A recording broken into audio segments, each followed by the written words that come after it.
All right, we are live, guys. Brian from Arrowhead Garage and Mike over there from Lake and Lodge Garage, and we have a special guest tonight. Any idea who this is? If you can, comment on the side. Let us know if you don't know. But I know you second-gen guys are going to just fall over yourselves for this man right here. So we're going to come in. So, John, this is your last show. Right. I understand. After this, yeah, we're going to take a little break. Have some fun. Enjoy life again. This is my 4th time here. That's right. And we got a chance to go to the track because it didn't rain the other 3 times. Yes. And it was a blast. Awesome. Well, if no one understands who you are, yeah, tell us why you're so important to our community of Firebird people. Well, basically, I'm a Concord person. I was born in Concord, raised in Concord, ended up at General Motors, and got hired as a designer and worked on Chevrolets and Corvettes, etc. And I was also assigned to Australia for 5 years. When I came back, they put me in Pontiac 2 studio, and I was then responsible for the Firebird and the A car and the Sunbird and the Fiero and the whatevers. And it was a great assignment. Wow, that sounds exciting. Yeah. And then that does not suck. How long were you in Australia for? 5 years. 5 years. Okay. It was a great, listen, the Aussies love Americans. It was the best time in my life of designing Holdens to be contemporary and compete against Ford and Chrysler that were there. Down there. Yeah, down there. Sorry. Yeah. It was way down there. Way down there. And so your claim to fame is that glorious screaming chicken on the hood of the 77? 70, no, it came in 73 or 4, somewhere in there. Someone there's one of events. Okay. Right. And then obviously caught on big time with the movie. Yes. That, what was it called again? Smokey and the Bandit. Yeah, that's the one. Right. We were bandits. That's right. Very cool. And any other tidbits of trivia?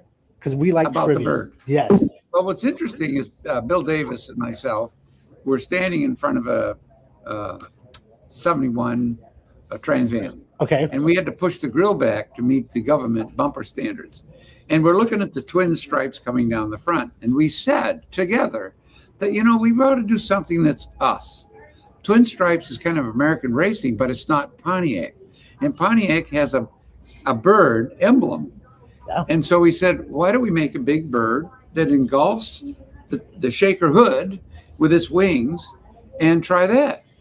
And we both thought it was a good idea. So we got an engineering drawing out and some vellum that's see-through. We taped it up. And he started to design one side, the bird and the head and stuff. You can't do both sides. So it has to be kind of separated. You got to do it half. Yeah. Yes. So, and the guys in the studio were laughing at us. They thought we were crazy. So we turned it over to the graphics people at General Motors. Yep. And they flipped it. And then we decided, let's build one to put on my company car. Okay. At that time, I had a red Trans Am, and I said this would be good. And what I'd do is put it on the car and drive it up and down Woodward Avenue to find out if the kids and people like it. They go to restaurants and gas stations and whatever. So we had Case Green in Michigan make the decal. One big decal. Right? Yeah. Well, they couldn't make it full size. They had to make it in 2 pieces. Oh, okay. They asked permission. I said fine. And it was red, orange, and black bird. Okay. And it went all the way out to the edge of the hood. And so we got it, put it on my car, and on a nice summer night, I drove it up and down Wood Avenue. And I'd drive into these eateries because that was a big thing back in the day, and gas stations. And these kids and adults too saw this thing with the bird on the Firebird. Said, "Where's mine? Where do you get those? We want one. Here's my where money. Can you buy one? Yeah. Let's get. Hey, tell us where to order one." And so I got back to work that day and next morning, and I told Bill, I said, it was a success. I think we got something here. So we decided to pitch it to Pontiac. So we showed 3 cars, a white, a blue, and my car. Okay. Kind of American. Yep. And the bird was big, out to the edge of the hood. So Pontiac management came in, and all their team, the marketing and the engineering and all those people came in, all the right people, financial and all that. And the vice president asked, how did people think? Because I basically wanted it to be a standard with every Trans Am. So he went to the financial people and they said, sounds like a good deal. We'd make money off of it. They went to marketing. Absolutely. It's unique and it's us. Went to sales. They said, yeah, we got something new to sell. Went to engineering and said, nah, we're not sure. And we went to the manufacturing. They said, no way we want to do this. It's too complicated.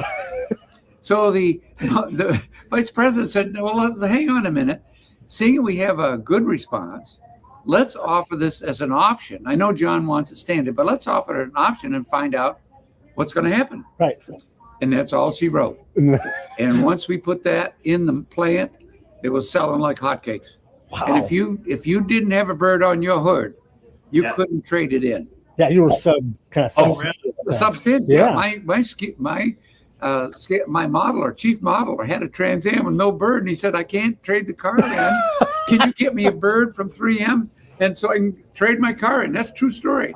Now, before I became a Pontiac guy, I was a Corvette guy. That's okay. And so I know a lot about Bill Mitchell. Yeah. How did you? Because he's a tough nut, from what I understood. He was a very creative man that believed in newness and creativity. But and well, you could get in a lot of trouble if you screw up. Right. Okay. I didn't want to screw up, so what I decided to do is get his car, and he's a black Trans Am, and we striped it up and put a bird on it. And then we drove outside of his office, and I called him up to look at what he could see. So he looked at it, he said, wow, I like that. So we won. That's pretty awesome. Didn't go to jail. You didn't get fired. You get to keep your job. Yeah. Wow. John, I'm sorry, John. What was your last name? Schinella or Schinella, Italian. Schinella, yeah. My brother lives in Concord too. Oh, really? Yeah. So John, he mentioned it early on, Concord, but John is a fellow New Hampshireite. He's originally from New Hampshire as well, which I did not know. So that's fascinating. Surprise. Now I have a new piece of trivia. Yes, yeah, exactly. It shows you that people in New England have talent too. That's it. OMG. A lot of creative minds out here. Yes. Awesome, John. Thank you for spending a few moments with us today. Great. We're here at FirebirdFest. Good. And we noticed you and we asked you to come on, and we Thank you appreciate very much. you doing It was a pleasure. Absolutely. Nice to meet you. Go Concord. that. Right on, sir. Thank you. Have a great night. You bet. And enjoy Thank the rest you. of FirebirdFest. Thank you, John. You bet. Thank you. Wow, that was amazing. Was that awesome or what?